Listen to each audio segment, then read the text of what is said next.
So S Cinetone, Sony's newest picture profile, they've taken the colour matrix from the Sony Venice camera and they've pumped it into these much smaller cameras.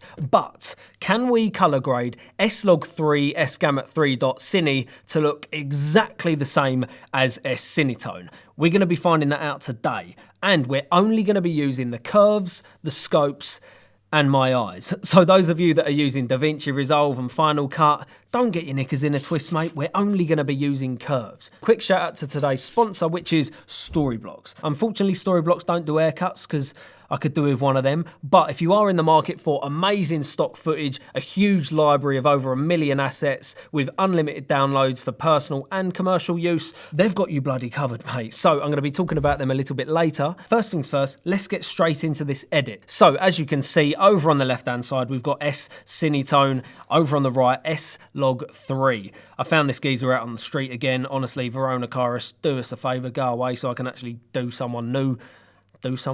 So our main guide for grading Slog 3 is going to be our scopes. As you can see on the left-hand side, we've got this really kind of contrasty and stretched out scope because obviously this scene is already very, very contrasty. We've got these complete blacks down here and then we've got these nice popping highlights all over the place. So straight away, this is a really contrasty image. And on the right-hand side, we've got our Slog 3. Much more information there, all clumped up. So let's see if we can pull down our shadows to try and match up with our S Cinetone. Man, S Cinetone is so crushed at the bottom there. I'm going to lift that up actually and then try and give that a bit of a curve on it. Let's push them down even more.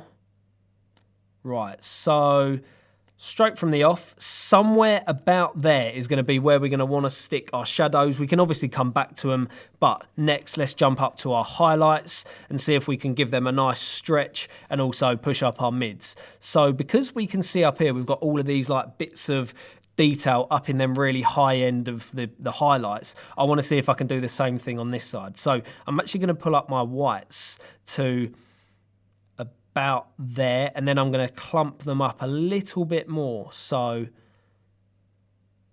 yeah, I'm going to leave them somewhere about there. So just looking at our image right now, we've got obviously much, much closer in terms of our overall exposure. The only thing I can really notice is that we've got a lot of like punchy, contrasty highlights. This is why S Cinetone has got such a nice gamma curve on it. It's got a really nice way of having a nice fall off on the highlights, but the highlights are so punchy. They like really pop out of the image. So that's something I'm going to be coming back to once I've got our color right, because obviously Slog 3, S Gamut 3.Cine is a much wider colour gamut with loads more different tones of different colours. So there's loads more to work with, but we're not going to look too great straight out of camera. So let's pump a little bit of saturation in. I'll tell you what, let's go to 125. So we've pumped up our saturation. Actually, you know what? I'm going to go to 130 here.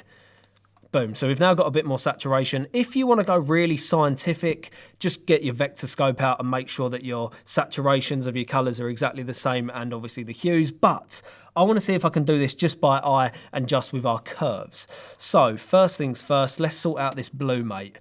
Blue is all over the gaff. So let's grab our blues and let's take them much further away from that green that we've got. So let's try and match them up.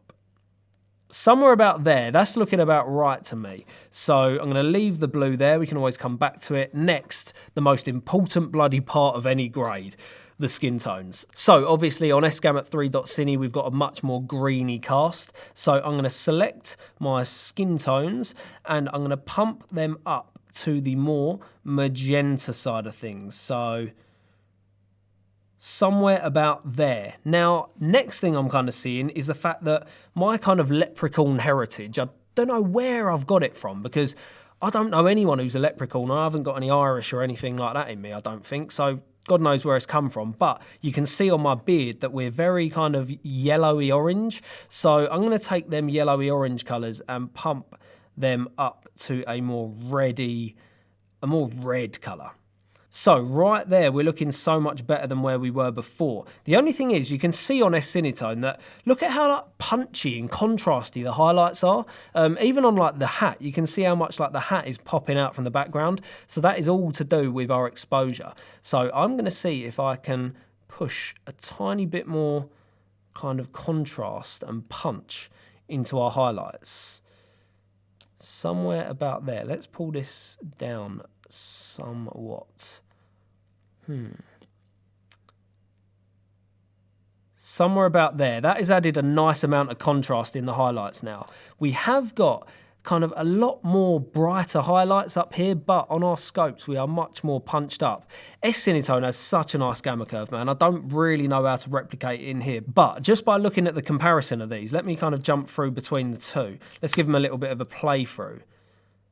Color-wise and everything, we are looking pretty damn spot on. The only difference I can see is kind of the clarity in the skin in the highlights. That is it. I really don't see a big difference between these two now. So I am going to punch a bit more saturation in them blues. But man, I'm looking at them and I'm thinking, yeah, I would more than happily stick them two shots together because I cannot see a difference at all. Now, next thing I'm going to show you is S Cinetone. When you overexpose S Cinetone, I was so surprised at how much detail you can pull back in them highlights from overexposing S Cinetone. So I'm going to show you how we can bring back our S Cinetone highlights and really correct that shot to make it fit with the rest of our S Cinetone footage. But before I do that, I'm going to give a very quick shout out to our amazing sponsors over at Storyblocks. So, especially in today's climate, mate, I need a big library of amazing stock footage. Literally just yesterday, I made an entire client video just from the stock footage that I've got over at Storyblocks. With everything going on in the world at the moment, I can't travel to the places that I need to go to get the shots that I need for my commercial work. So dipping into a really nice library of stock footage to get establishing shots, to get a few different cutaways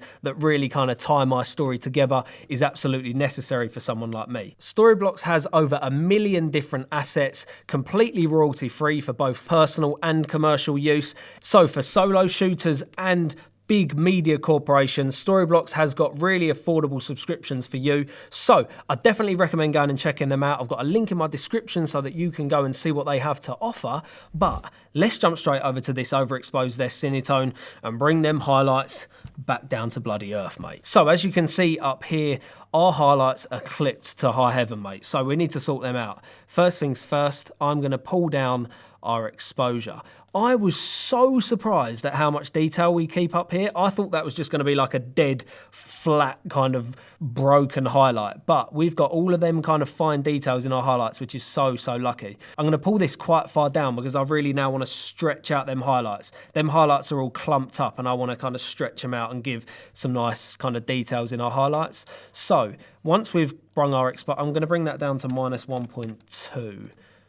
Yeah, let's bring it down to there for now. Next, we're going to want to sort out our shadows. So I'm really going to crush these. I am more than happy having this completely black. That's how it came out on S Cinetone anyway. So let's push them. Let's push them down to about there. Next, I'm going to pull up our highlights. So I'm really going to like pinch them whites, pull them up to the top there. And then I'm simply just going to pull down kind of my highlights / mids. And then sort out that curve so it's a lot more smooth. I might have overdone it there a little bit. And then highlights. Let's pull these down. Boom. Right. That is looking pretty damn juicy. I'm really, really happy with how that looks. The only issue is when we overexpose S Cinetone, we get a really nasty kind of color shift. So that is something that we do have to sort out. You can see that I've peaked over here on my blues, but what we can do is correct this color shift. So just like on S-Gamut3.Cine, we've kind of got this green shift when you overexpose S Cinetone. So I'm going to pull down them blues, bring them blues back to looking pretty blue again instead of green. So let me show you exactly what I'm doing there. When I grab my blues, watch my scopes here.